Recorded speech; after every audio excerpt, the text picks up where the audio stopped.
Morning students. आज हम पढ़ रहे हैं युग्मक और निषेचन। युग्मक यानी हमारे शरीर में जनन ग्रंथियों में या प्राथमिक जननांगों में यानी वृषण और अंडाशयों में युग्मकों के निर्माण की प्रक्रिया को युग्मक जनन या गैमेटोजेनेसिस कहते हैं। ये बात हम पूर्व में भी पढ़ चुके हैं। और नर युग्मक और मादा युग्मक के संलयन को निषेचन कहते हैं, फर्टिलाइजेशन कहते हैं। यानी नर युग्मक और मादा युग्मक जब आपस में मिलते हैं तो उनका संलयन होता है, उनके केंद्रकों का संलयन होता है। इस घटना को फर्टिलाइजेशन या फिर निषेचन की क्रिया कहते हैं। तो निषेचन की क्रिया तो सामान्य परिभाषा है, इसके बाद में हम बाद में पढ़ेंगे, लेकिन सबसे पहले हम पढ़ेंगे नर युग्मक और मादा युग्मक की संरचना। नर युग्मक क्या होता है? शुक्राणु होता है और मादा युग्मक अंडाणु होता है। तो इन दोनों की अलग अलग संरचना हम पढ़ेंगे। एक तरफ हम संरचना पढ़ रहे हैं नर युग्मक यानी मेल गेमेट्स, नर युग्मक, शुक्राणु। शुक्राणु की संरचना। अब शुक्राणु जो है उसकी बनावट किस प्रकार से होती है? देखिए, शुक्राणु का जो सबसे ऊपर वाला भाग होता है नुकीला, उसको एक्रोसोम बोलते हैं।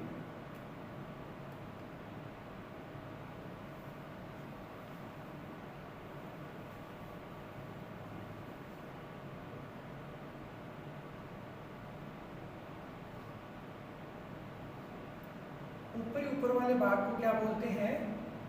एक्रोसोम।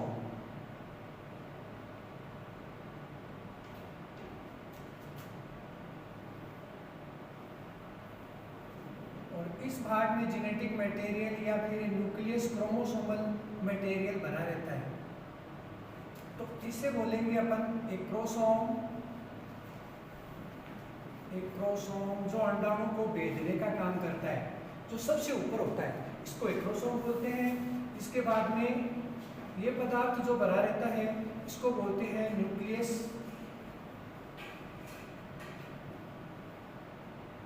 क्रोमोसोमल मटेरियल, या फिर इसको हम डीएनए या जेनेटिक मटेरियल भी कह सकते हैं। केंद्रकीय गुणसूत्रीय पदार्थ जो इसके अंदर बना रहता है। अब शुक्राणु का जो बीज का भाग होता है उसकी बनावट इस प्रकार से होती है।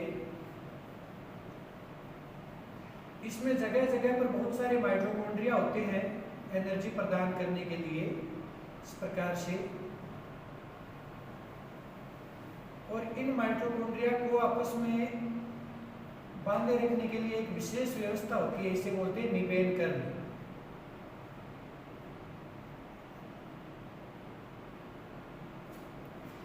और फिर सबसे नीचे क्या होती है? शुक्राणु की पूंछ पाई जाती है, जिसकी सहायता से शुक्राणु को गति करता है। इस प्रकार से इसकी पूंछ होती है। तो इनके अलग अलग भागों को हम बांट देते हैं। ये जो भाग है इसको बोलते हैं हेड, शीर्ष। ये जो मध्य का भाग होता है इसको बोलते हैं मिडिल पीस या मध्य भाग। और ये जो नीचे वाला भाग होता है इसको बोलते हैं टेल यानी पूंछ। तो इस प्रकार से शुक्राणु के ये तीन भाग होते हैं: शीर्ष भाग, मध्य भाग और पुच्छ भाग। ये माइटोकॉन्ड्रिया है।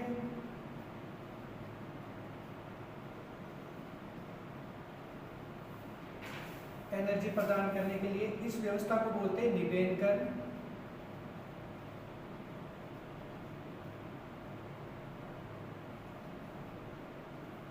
जो एक विशेष पैटर्न बन रहा ना, इस पैटर्न को बोलते हैं निवेनकरण, जो कि माइटोकॉन्ड्रिया के कारण बनता है। माइटोकॉन्ड्रिया वो इसको गति प्रदान करने के लिए, ऊर्जा के लिए होते हैं।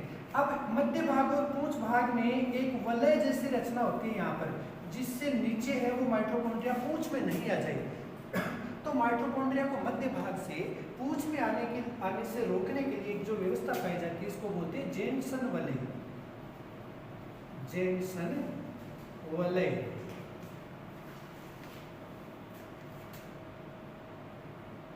इस प्रकार से ये शुक्राणु की बनावट हुई। अब देखिए, शुक्राणु का जो शीर्ष भाग होता है उसको बोलते हैं एक्रोसोम। इसका निर्माण वो गोल्जी बॉडी से होता है, यानी कोशिका की गोल्जी बॉडी या गोल्जी गाय से इसकी उत्पत्ति होती है। एक्रोसोम पर क्या पाया जाता है, जिसके कारण ये शुक्राणु का भेदन कर दे। जिस प्रकार से मान लो ये एक अंडाणु है, ये इसका केंद्रक है, और बहुत सारे शुक्राणु जो है अंडाणु के पास इस तरह से गति करते हुए आते हैं। लेकिन सबसे पहले जो शुक्राणु अंडाणु को टच करेगा वही इसके अंदर प्रवेश कर पाएगा। तो इसके लिए शुक्राणु का जो अंतिम भाग होता है, ये वाला भाग एक्रोसोम, ये अंडाणु के आवरण को भेदने का काम करता है। इसमें ऐसा क्या होता है, एक्रोसोम के ऊपर स्पर्मलाइसिन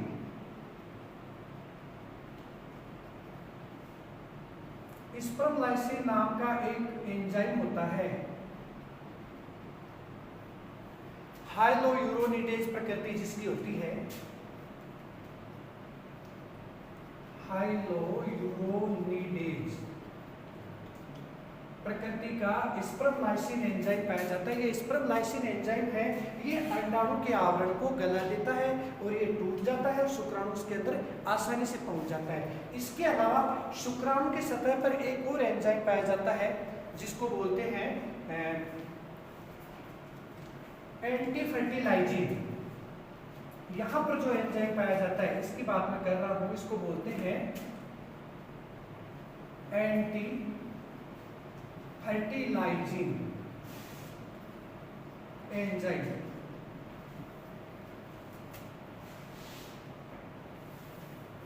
और इसके विपरीत अंडाणु की सतह पर, यहाँ पर जो या इस जगह पर जो अंडाणु की सतह पाई जाती है, अंडाणु की सतह पर भी इसी प्रकार का एक एंजाइम पाया जाता है, इसी प्रकृति का, जिसको बोलते हैं फर्टिलाइजिंग।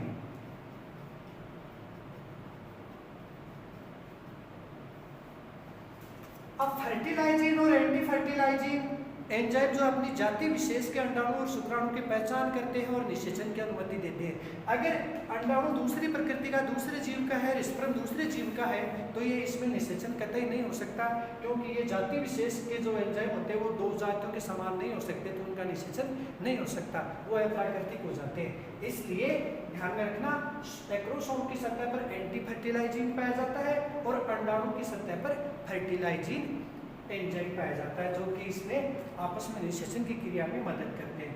तो नर युग्मक में इस प्रकार से तो हुआ शुक्राणु, ये एक्रोसोम की बात की हमने, जो अंदर प्रवेश करके इसको निषेचन की प्रक्रिया सुगम बनाता है। इसके बाद में हम बात करते हैं जेनेटिक मटेरियल। शुक्राणु के शीर्ष भाग में बहुत सारा डीएनए युक्त जेनेटिक मटेरियल होता है, जिसको हम न्यूक्लियस क्रोमोसोमल मटेरियल या केंद्रकीय गुणसूत्र पदार्थ इसको बोलते हैं। इसमें हमारे शरीर में जितने भी जेनेटिक गुण होते हैं वो इसमें संचित रहते हैं। शीर्ष भाग होता है ये, अंडाणु में प्रवेश करते समय केवल शीर्ष भाग ही प्रवेश करता है, शेष भाग वो लुप्त हो जाता है। इसके बाद में बीच वाला जो भाग है इसको बोलते हैं मिडल पीस, मध्य भाग। इसमें क्या पाए जाते हैं, एक तो तारकाएं पाए जाते हैं, सेंट्रियोल्स, जो इसको सेल डिवीजन करने में मदद करते हैं। सेंट्रियोल्स के अलावा माइटोकॉन्ड्रिया पाए जाते हैं, जो पूंछ द्वारा गति करने के लिए इसको एनर्जी प्रदान करता है। और इसकी जो विशेष व्यवस्था है माइटोकॉन्ड्रिया की, उसको निवेन कर्ण कहते हैं। और माइटोकॉन्ड्रिया को पूंछ में जाने से रोकने के लिए यहाँ पर बीच में एक वलय पाई जाती है, जिसका नाम है जेनसन वलय। इसी प्रकार जो तीसरा भाग है वो पूंछ, जब पूंछ तेजी से गति करती है तो शुक्राणु आगे की तरफ बढ़ता है। तो ये तो हुआ नर युग्मक शुक्राणु। अभी हम बात करेंगे मादा युग्मक अंडाणु की। तो मनुष्य का जो अंडाणु होता है, फीमेल का अंडाणु, वो एलेसिथल यानी अपिक्तक प्रकार का होता है। उसमें योग की मात्रा यानी पीले पदार्थ की मात्रा बहुत कम या फिर नगण्य होती है। उसकी बनावट किस प्रकार से होती है,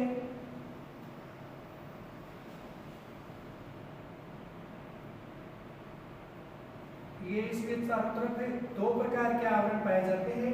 एक कणिकीय आवरण पाया जाता है जिसको बोलते हैं कोरोना रेडिएटा, और एक झिल्ली नुमा आवरण पाया जाता है जिसको बोलते हैं जोना पेलुसिटा। तो अभी जो मैं बना रहा हूँ ये कोरोना रेडिएटा है, बाहरी आवरण।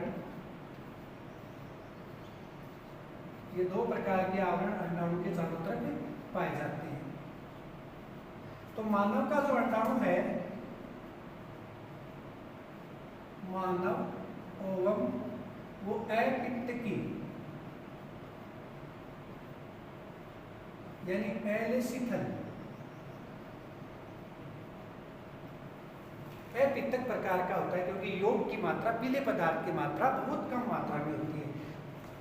इस भाग को बोलते हैं कोरोना रेडिएटा।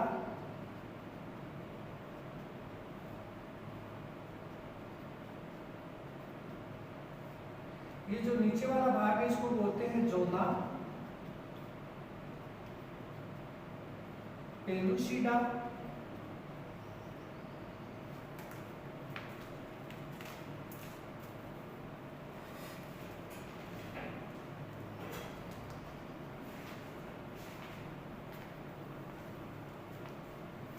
इस भाग को बोलते हैं जोना पेलुसिडा।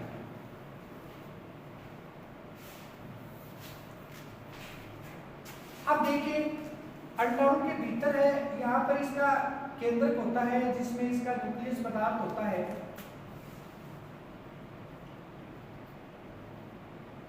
केंद्रक या क्रोमोसोम इसके अंदर पाए जाते हैं। एक झिल्ली इसके नीचे इस तरह से पाई जाती है चारों तरफ।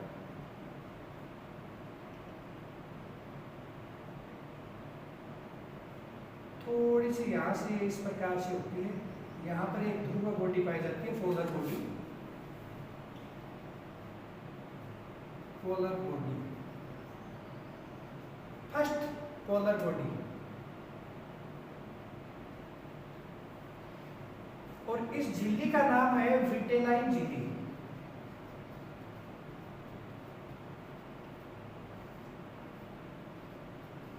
विटेलाइन झिल्ली या फिर इसका दूसरा नाम है निषेचन झिल्ली।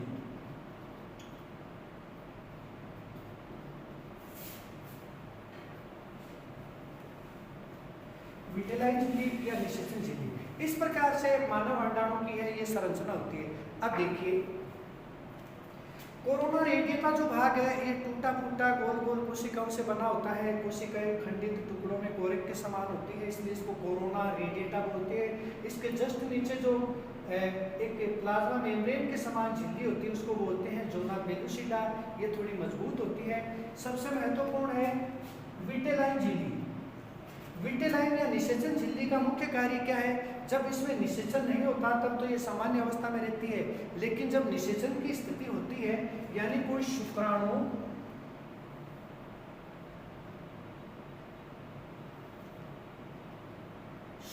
इसके अंदर प्रवेश करता है अंडाणु के अंदर, तो जैसे शुक्राणु अंडाणु के अंदर प्रवेश कर जाएगा इसका मध्य और कुछ भाग है वो बाहर रह जाएगा, केंद्रक है वो इसके अंदर आ जाएगा, इसके केंद्रक से मिल जाएगा।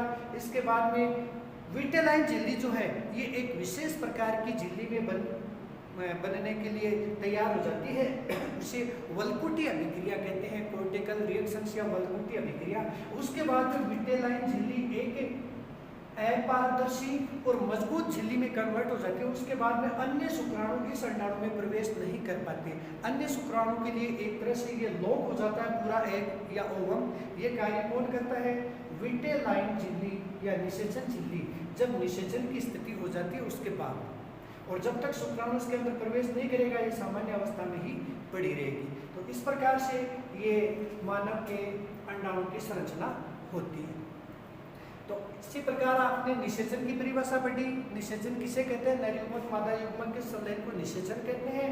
और ये नर युग्मक शुक्राणु और ये मादा युग्मक अंडाणु के बारे में हमने अभी पढ़ा है। अभी हम देखेंगे कि इन दोनों में निषेचन कैसे होता है।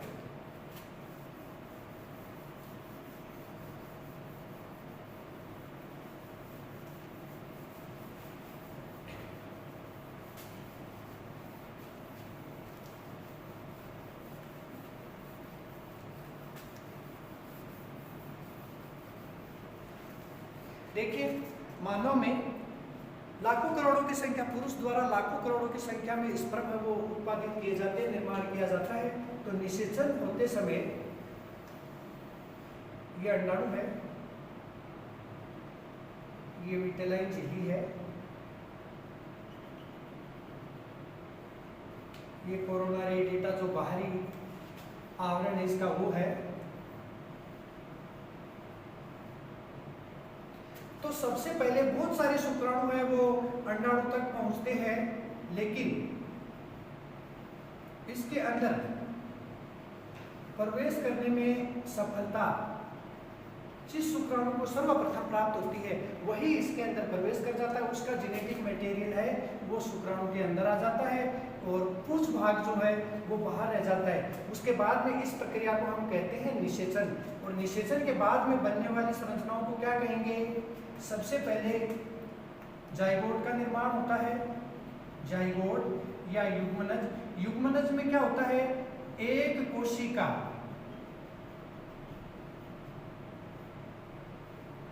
और दो केंद्रक।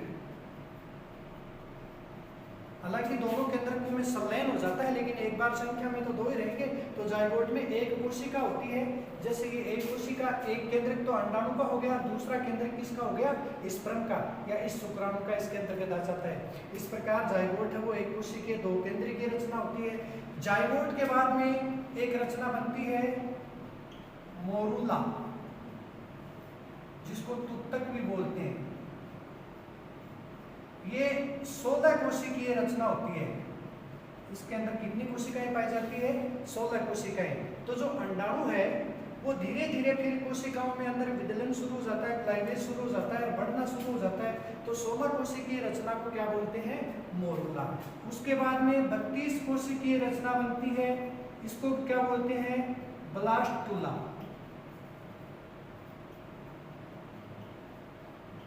ब्लास्टुला। और ब्लास्टुला के बाद में एक रचना बनती है जिसको बोलते हैं गेस्ट्रुला। तो निषेचन के बाद में जाइगोट, मोरूला, ब्लास्टुला और फिर गेस्ट्रुला। और गेस्ट्रुला के रूप में फिर ये अंडाणु है, ये मादा की गर्भाशय की जो एंडोमेट्रियम दीवार है उसके साथ प्लेसेंटा के द्वारा जुड़ना शुरू हो जाता है। इस प्रकार प्रेगनेंसी की स्थिति आती है, गर्भावस्था की स्थिति आती है। तो इस प्रकार आज हमने युग्मक और निषेचन और उसके बाद में ये बनने वाली रचनाओं के बारे में पढ़ा। नेक्स्ट टॉपिक में हम इसके आगे की प्रोसेस का अध्ययन करेंगे। धन्यवाद।